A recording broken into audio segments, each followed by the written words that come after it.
Last weekend, the Dallas Cowboys offense scored only 10 points. Only 10 points against the Saints defense. And many, many people jumped to the conclusion that their quarterback, the Cowboys quarterback, Dak Prescott, is terrible. And so I took a look. A lot of people have opinions, right? I took a look at the film. What does the film say? That's a question I regularly ask.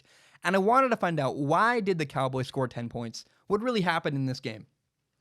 And so everyone is so quick to jump on Dak Prescott, and nobody acknowledges the fact that the Saints defense was unbelievable on Sunday. It's one thing to say that, I can tell you, and this is a true fact and a true statement, that the Cowboys only ran for 2.3 yards on average against the Saints. But I want to show you, if you're watching YouTube, I want to show you what happened and what really went down in the running game over and over and over again. Saints linebackers flew downfield and made great tackles. So that's one thing that hurts your offense, is you can't run the ball very well. Linebacker number 56, Demario Davis, played incredible. He had 9 tackles. He was great against the run. And there's a play where the Saints safety, Von Bell, flies upfield and makes a tackle at the line of scrimmage. A safety runs 12 yards, tackles Ezekiel Elliott at the line of scrimmage. That's ridiculous. The Saints were geared up and ready to stop the Cowboys from running the ball. But the other thing you'll see is that the Saints consistently played really, really good coverage. Cowboys receiver Amari Cooper was unable to win physical, contested passes. He could not beat man coverage with the guy on his back. There was a situation where Amari Cooper ran a slant against one-on-one coverage. And he's got to beat his man inside. It's a slant. Dak Prescott cannot wait to see if he's going to win. It's a tight window. Dak Prescott needs to throw the ball before he makes his break and trust that Amari Cooper is going to beat his man inside. And Cooper didn't. Cooper didn't win that matchup. Now, what you will not find on film is a bunch of negative plays from Dak Prescott. He was 22 for 33 passing, had 223 yards, 0 touchdowns. He did have an interception on the final play of the game. And I really liked what I saw. He was regularly taking what the defense gave him. He wasn't afraid to get hit as he threw. That's a big one. He really stepped into his throws. There's a play where he gets leveled and still delivered a strike on the right sideline. And once on 3rd and 4, Dak Prescott did a great job throwing for a first down. It's 3rd down, and Jason Witten, the Cowboys tight end, fumbled. That's 1 3rd down. Later on another 3rd down, he threw a little bit behind Randall Cobb, but still hit him in the right spot, hit him in the hands, and Randall Cobb simply dropped the pass. That's a ball that needs to be caught. It's on 3rd down. That's a big situation. So when you look at what happened on 3rd downs and on big plays, the Cowboys receivers kind of let their quarterback down a couple times. Now, Dak also had 2 absolutely perfect throws downfield. One was in the 3rd quarter. It's an incredible throw into a tight window over the middle of the field, which set up the Cowboys for a touchdown. Like the one time people, I think watching this game were criticizing, well, Dak can't throw the ball downfield. Stop it. Watch the film. 2 throws, one in that 3rd quarter, one on the final drive with 17 seconds left. He threw an absolute laser beam to Randall Cobb over the middle. Don't tell me Dak Prescott can't throw the ball downfield. You're wrong. It's just an inaccurate, it's not a factual statement. You're just wrong.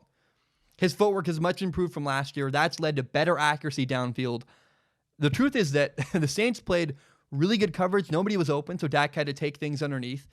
And when there was an opening downfield, Dak took it and was successful. You also got to acknowledge that Saints' defensive line was incredible. There was a moment where they were way behind the sticks. Dak Prescott threw them up to 4th and 1. Like on a 3rd and 8, he threw for 7 yards. And on 4th and 1, the Cowboys run the ball and got stuffed. They could not run the ball against the Saints' defensive line.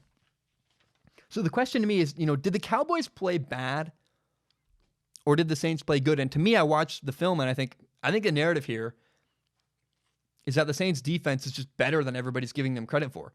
I think are a top defense in the entire NFL.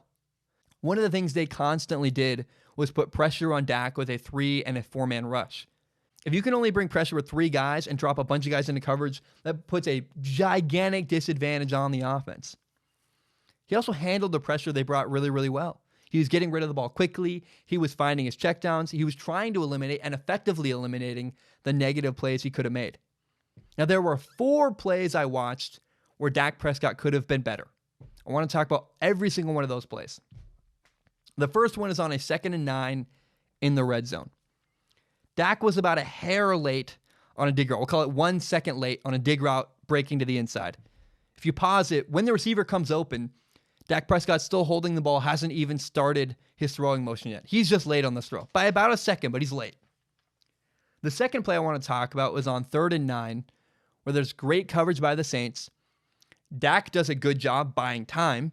He runs around, he extends the play, and then he throws into the end zone, and he misses Randall Cobb, what would have been for a touchdown, by about a foot to the left. So right now, Dak is that close. He's so very close. On 2nd and 9, he's about a second late on the dig breaking inside. And on 3rd and 9, he's about a foot to the left for what would have been a touchdown. Those are the first two plays. The next play I want to talk about, it was a while, by the way, before Dak Prescott had another play worthy of criticism. But in the fourth quarter, on 2nd and 6 with 13 minutes left, the Saints show blitz coming from the right. And they're clearly bringing pressure. And I thought Dak Prescott recognized it. He has Randall Cobb running a slant route behind it. It's a perfect call. All he's got to do, the minute he catches the snap, turn, throw the ball to Randall Cobb, breaking inside. Throw it right behind the blitz. And for whatever reason, I don't understand, Dak took a really lazy drop, took too long, and it cost him. The defender was able to make a play on the ball.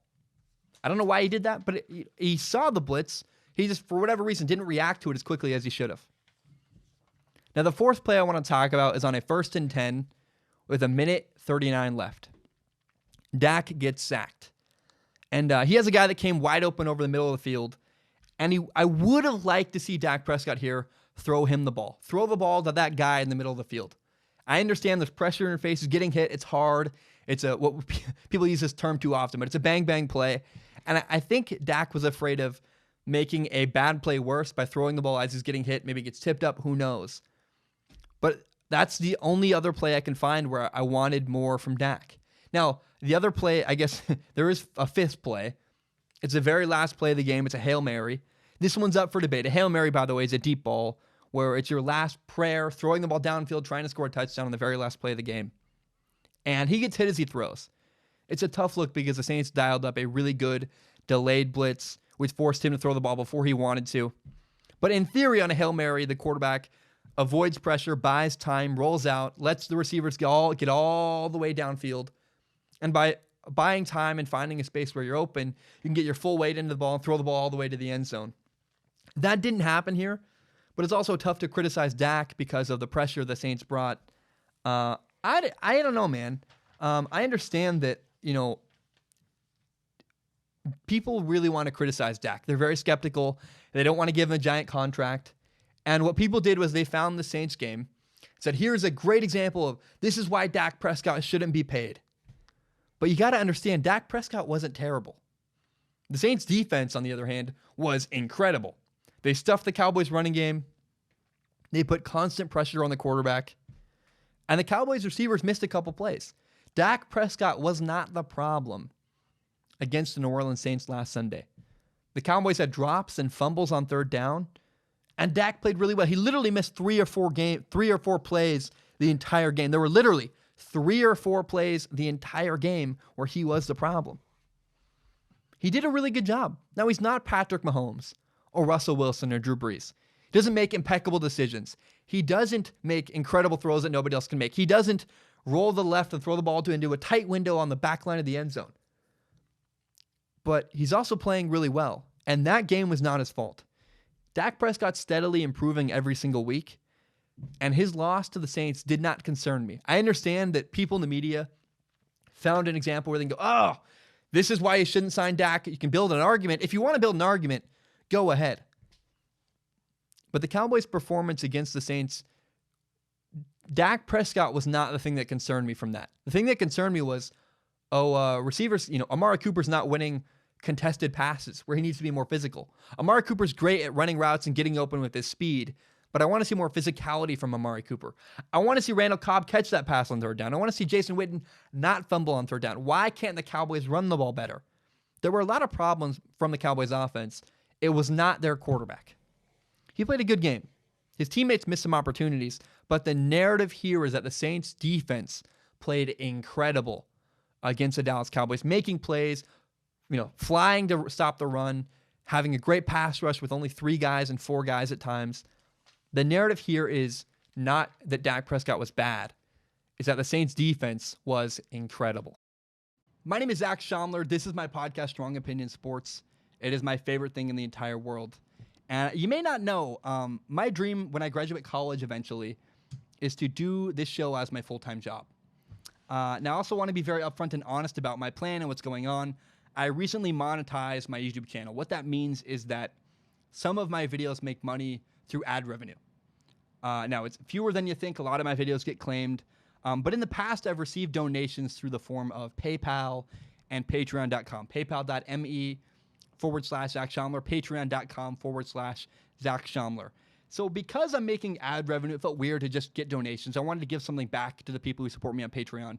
So now there's a reward. If you support me on Patreon, you can submit questions at the dollar level or above. You just need to give $1 a month. If you do that, you can submit questions to a pool of questions where I'll read all the questions on Patreon, and I pick the top couple every episode and read them and answer them on a segment called Ask Zach. Pick the top couple questions and answer them at the end of every single episode. Now, that's for people who want to support me with money. If you have no money to give, I totally understand. I've actually never supported anybody on Patreon. I feel kind of weird about that. I'm a broke college kid myself. I totally understand.